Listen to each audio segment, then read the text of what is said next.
اور میرے نبی پاک نے فرمایا گناہگار مومن بھی جب دعا کے لیے ہاتھ اٹھاتا ہے تو اللہ فرماتا ہے فرشتوں اسے خالی نہ لوٹانا، مجھے شرم آتی ہے اسے خالی، پر تو اٹھاتا ہی نہیں، تو اسے مناتا ہی نہیں، تو کبھی لپٹا ہی نہیں، تو نے کبھی کہا ہی نہیں کہ یا اللہ آ میں تجھے لے جاؤں حضرت سعد بن ابی وقاص کے پاس۔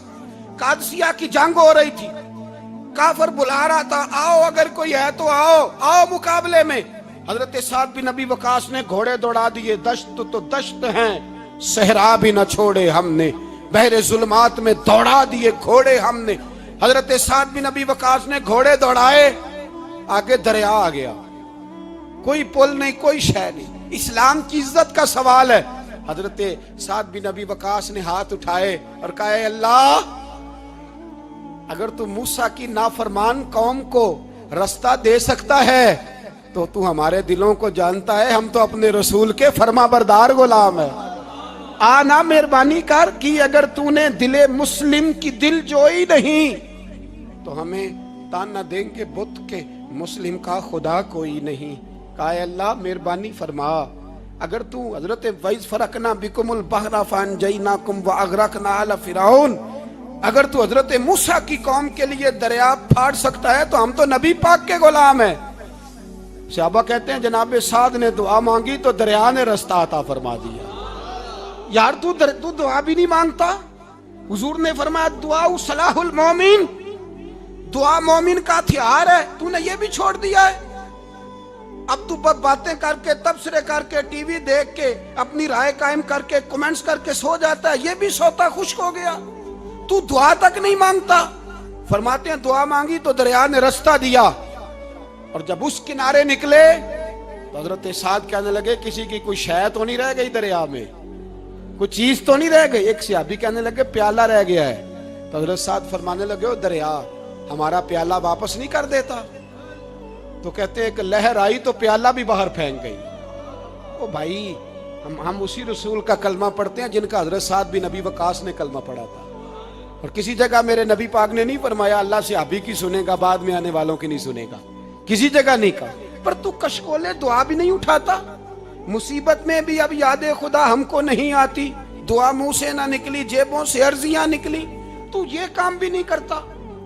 میرا دل کرتا تھا چلو اور کچھ نہ ہو مسجدوں میں اجتماعی دعا ہی ہو جائے، پر اس طرف بھی توجہ نہیں، وہاں بھی کہتے ہیں مولوی صاحب جلدی کرو گھر جانا ہے، اتنی لمبی دعا، اور کمنٹس کر رہے ہیں لوگ کہتے ہیں آپ اپنے گھر کی سوچیں۔ میرے بھائی دعا، صلاح الدین ایوبی فلسطین کی جنگ لڑ رہے تھے، خبر آئی کہ عیسائیوں کا ایک بحری بیڑا بحری جہاز اسلحہ لے کے آ رہا ہے، نیزے ہیں تلواریں ہیں تیر ہیں۔ صلاح الدین ایک بزرگ تھے، ان سے ملے تو کہنے لگے بابا جی آپ بھی دعا کرو۔ میں بھی دعا کرتا ہوں، مسلمانوں کے پاس پہلے اسلحہ نہیں، عیسائیوں نے اور منگا لیا ہے، کہیں ایسا نہ ہو مسلمانوں کے خلاف اتنا اسلحہ استعمال ہو۔ یہ بات کہی، بابا جی کو دعا کا کہا، خود مسجد اقصیٰ میں ساری رات روتے رہے۔ صلاح الدین ساری رات، ہمارا حکمران جسے ربنا آتنا فی الدنیا پوری نہیں پڑھنی آتی، اور اب تو ایسے پیر آ گئے ہیں میدان میں جو سورہ فاتحہ سیدھی نہیں سنا سکتے الا ماشاءاللہ۔ ساری رات صلاح الدین ایوبی روتے رہے۔ وہ بزرگ کہتے ہیں میں بھی کونے میں تھا، پر جس درد سے اس نے دعا مانگی میں نہیں مانگ سکا۔ سویرے خبر آئی کہ دشمن کا وہ بحری بیڑا جو اسلحہ لے کے آ رہا تھا دریا میں غرق ہو گیا ہے۔ صبح خبر آئی تو وہ شخص ایک آگے بابا جی سے کہنے لگا بابا جی وہ بحری بیڑا دریا میں غرق ہو گیا، تو بابا جی رو پڑے، کہنے لگے دریا میں غرق نہیں ہوا، صلاح الدین ایوبی کی آنسوؤں میں غرق ہو گیا ہے، اس کے آنسوؤں میں غرق ہو گیا ہے، اس نے رب سے دعا ہی ایسی مانگی اس کے آنسوؤں میں۔ تو دعا بھی نہیں مانگتا میرے بھائی مسلمانوں کے لیے، تو دعا بھی نہیں مانگتا۔ امام حسین میدان کربلا میں تھے، ایک راوی کہتا ہے 3 دن پانی بند رہا ہے، روٹی بند رہی ہے، پر قرآن پاک کی تلاوت 1 منٹ کے لیے بھی بند نہیں ہوئی، دعا اور التجا 1 منٹ کے لیے بھی بند۔ حسین کے خیمے سے یہ آواز بار بار آتی رہی یا اللہ استقامت بھی دے اور صبر بھی عطا فرما۔ دعا کا رستہ بند، تلاوت بند نہیں ہوئی، اللہ کی بارگاہ میں سجدے بند نہیں ہوئے، تو چھوڑ گیا ہے، تو دعا تک نہیں مانگتا۔ دعا تو انقلاب برپا کر دیتی ہے، دعا تو حالات بدل دیتی ہے۔ دعا تو تبدیلی لے آتی ہے. کوئی بیٹھا ہوا مجھے دور دعا دیتا ہے, بس دعا دیتا, فقط دعا دیتا ہے. کوئی بیٹھا ہوا مجھے دور دعا دیتا ہے, میں ڈوبتا ہوں پر سمندر اچھال دیتا ہے. او بھائی تو دعا بھی چھوڑ گیا. پہلی بات آپ کی خدمت میں یہ ہے کہ جاگیں, مسلمان بنیں. دوسرا کچھ نہیں کر سکتے تو دعا تو کر سکتے ہیں نا, دعا کا رستہ اپنائیں. اور پھر میرے نبی پاک علیہ السلام نے 2 باتیں فرمائی, کان کھول کے سن لینا. 2 باتیں حضور نے فرمایا ایک وقت آئے گا کہ میری امت کے خلاف کافر ایک دوسرے کو آوازیں دیں گے, آؤ مسلمانوں کو ماریں, آؤ مسلمانوں. تو صحابہ نے کہا یا رسول اللہ کیوں, ہم تھوڑے ہو جائیں گے؟ فرمایا نہیں, تم بہت زیادہ ہوں گے. 56 اسلامی ملک ہیں دنیا میں, کتنے بول کے بتانا ہے. اتنا سا برما ہے, کسی غیر مسلم کا کتا مر جائے تو یہ چیخ پڑتے ہیں, اور یہاں کہتی ہے اقوام متحدہ کہ جی وہ ہمیں داخل نہیں ہونے دے رہے. تو بند کرو پھر سلامتی کونسل, تحلیل کر دو, اقوام متحدہ ختم کرو. اگر تمہاری کو سنتا نہیں تو بنائی کیا ہے؟ صرف مسلمانوں کو پریشرائز کرنے کے لیے. اور ہمارے مسلمان بھیک مانگتے پھرتے ہیں, کہتے ہیں کہا ہے ہم نے اقوام متحدہ سے. اب تم اپنے لیے کافر سے بھیک مانگو گے, کافر سے بھیک مانگو گے؟ میرے عزیز نبی پاک علیہ الصلوۃ والسلام نے فرمایا کافر ایک دوسرے کو بلائیں گے مسلمانوں کو مارے. یا رسول اللہ ہم تھوڑے ہوں گے. فرمایا بہت زیادہ ہوں گے. تو حضور کیا ہوگا؟ فرمایا تمہیں وہن ہو جائے گا. یا رسول اللہ وہ کیا ہے؟ فرمایا دنیا سے پیار ہو جائے گا, مرنے کو دل نہیں کرے گا. دنیا سے اور مرنے کو. اس وقت سمجھ لینا کافر تم پہ حاوی ہے. میں اپنا اندازہ کروں, آپ اپنا کریں. مجھے دولت سے کتنا پیار ہے اور آپ کو کتنا پیار ہے. جھاگ کے سنیں یہ لفظ رسول پاک کے صلی اللہ علیہ. حضور نے فرمایا جب تجھے دنیا سے پیار ہو جائے, دولت سے پیار ہو جائے, اقتدار سے پیار ہو جائے, اور جب تجھے موت بری لگنے لگے, تیرا مرنے کو دل نہ کرے, پھر کافر تیرے اوپر چڑھ آئے گا. آج دولت ہی تو رہ گئی ہے, باقی بچا کیا ہے؟ میں اکثر کہتا ہوں شادیاں نہیں ہوتی, تجارتیں ہوتی ہیں. لڑکی والے کہتے ہیں کہ لڑکا زیور کتنا ڈالے گا, لڑکے والے کہتے ہیں لڑکی جہیز کتنا لائے گی. تجارت, ہر جگہ دولت, ہر جگہ پیسہ, ہر جگہ سرمایہ. جہاں جس معاشرے میں تلاوت بکے, نعت بکے, تقریر بکے, اس سے زیادہ اور تباہی کا معاملہ کیا ہوگا؟ میرے عزیز میرے رسول پاک علیہ الصلوۃ والسلام کے صحابہ کے قریب دنیا داری آ سکی نہیں آئی. حضرت ابو بکر صدیق نے پانی مانگا تو لوگوں نے دودھ دیا, فرمایا پیچھے کرو. ابو بکر نے نعمتیں چھوڑ دیے. اب ابو بکر وہ والا کام کرتا ہے جو رسول پاک نے کیا ہے. فرمایا نہ دودھ شاید پیش نہ کرو, جو مانگتا ہوں بس وہ دو. حضرت ابو بکر صدیق نے بڑے مالدار تھے. حضرت عمر فاروق رضی اللہ تعالیٰ عنہ کے پاس صحابہ کرام جمع ہو کے آئے. کون سا ایسا شخص ہے جس کی تنخواہ میں اضافہ ہو جائے؟ تو لوگ کہتے ہیں نہیں مجھے نہیں چاہیے. پر ہم نے وہ لوگ دیکھے ہیں, حاجی صادق صاحب کو مسجد والوں نے کہا 1000 روپیہ تنخواہ بڑھانی ہے, تو حاجی صاحب کہنے لگے میرا بڑا سونا گزارا ہوتا ہے, مینوں یہ نہیں بڑے نے.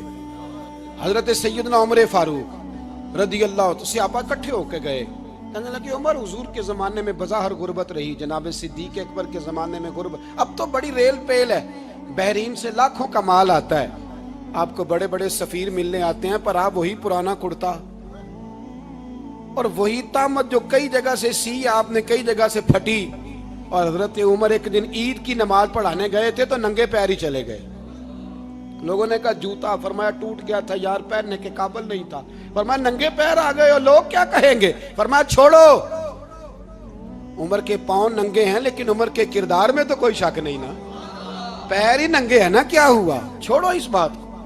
کوئی پیار نہیں دنیا داری سے, دولت سے, کوئی چکر ہی نہیں. حضرت سیدنا عمر فاروق رضی اللہ تعالیٰ عنہ کو صحابہ نے اکٹھے ہو کے کہا, یہ ہے امت کے بیدار ہونے کے طریقے جو عرض کر رہا ہوں. کہا جناب آپ اب بڑا مال غنیمت ہے, اور جس طرح ہر صحابی کا حصہ ہے آپ کا بھی حصہ ہے, تو ایک نیا کرتا ہی ڈال لیں آپ خرید کے.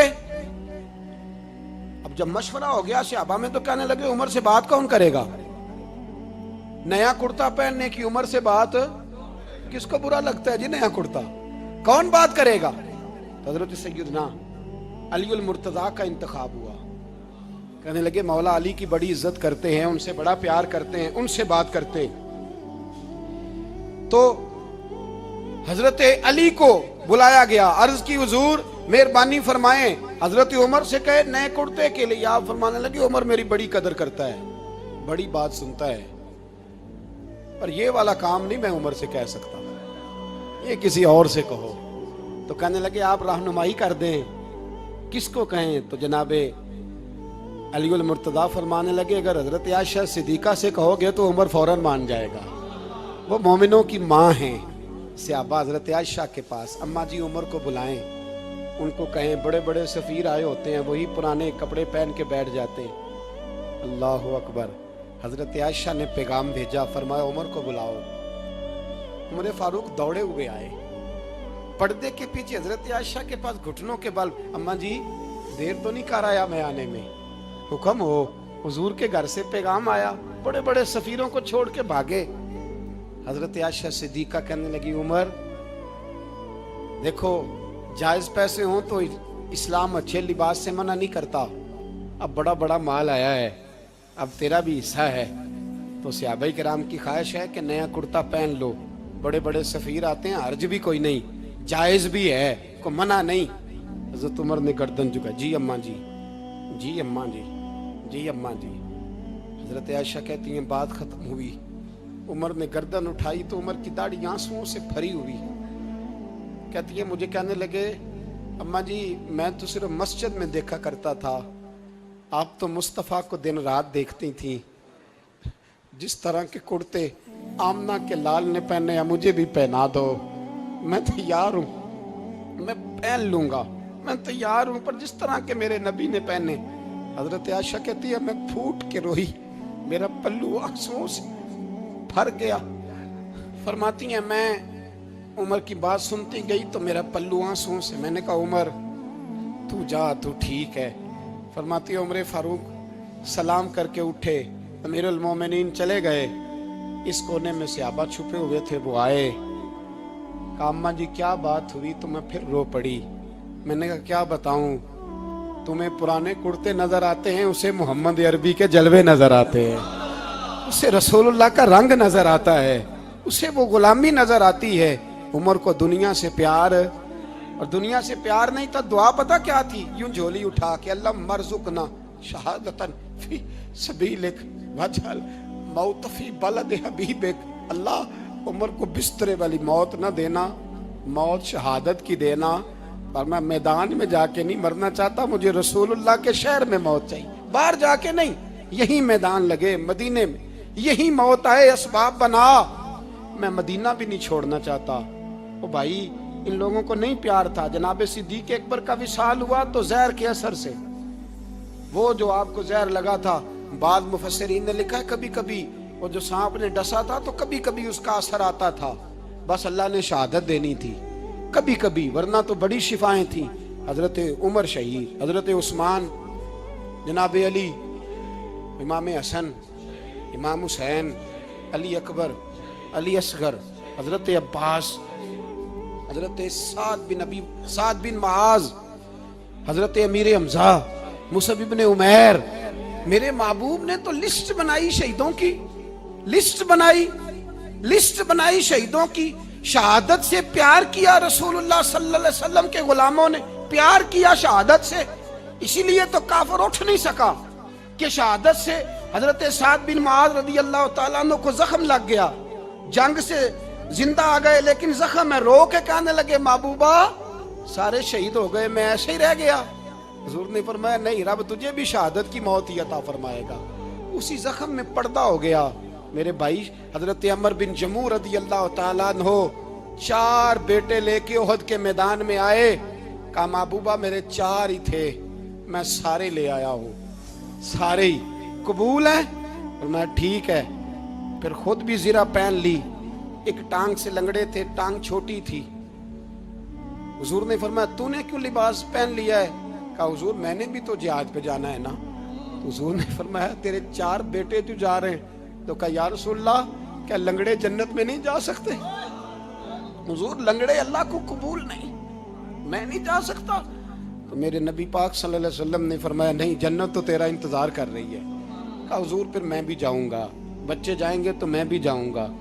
ایک بی بی احد کے دن 3 سال کا بچہ لے کے گھر سے نکلی، بیویوں کو کہتی ہے میرا خامد بھی بدر میں شہید ہوا، بھائی بھی اور باپ بھی، آج حضور نے پھر بلایا ہے، دل کرتا تھا کوئی جوان بیٹا ہوتا تو میں پیش کرتی، پر اب میرے پاس یہ 3 سال کا ہی ہے۔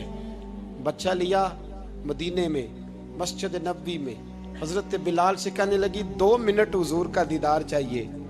نبی پاک آئے، کیسے آئی ہو؟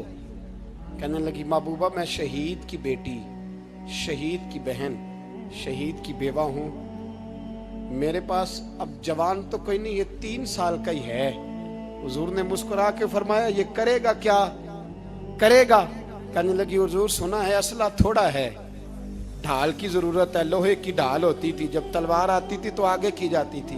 کہا محبوبہ میرا شہید کی اماں بننے کو بڑا دل کرتا ہے، یہ میرا 3 سال کا لے جاؤ، جب تیر آپ کی طرف آیا تو میرا بیٹا آگے کر دینا، یہ ڈھال کا کام تو دے گا نا۔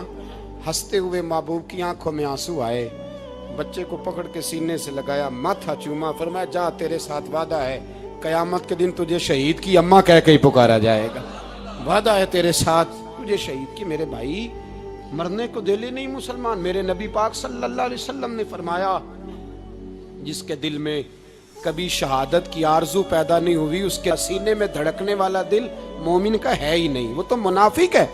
جو کبھی دین کے رستے میں شہید ہونے کو، میرے بھائیوں دین کو بڑی ضرورت ہے، بڑی ضرورت ہے، بڑی۔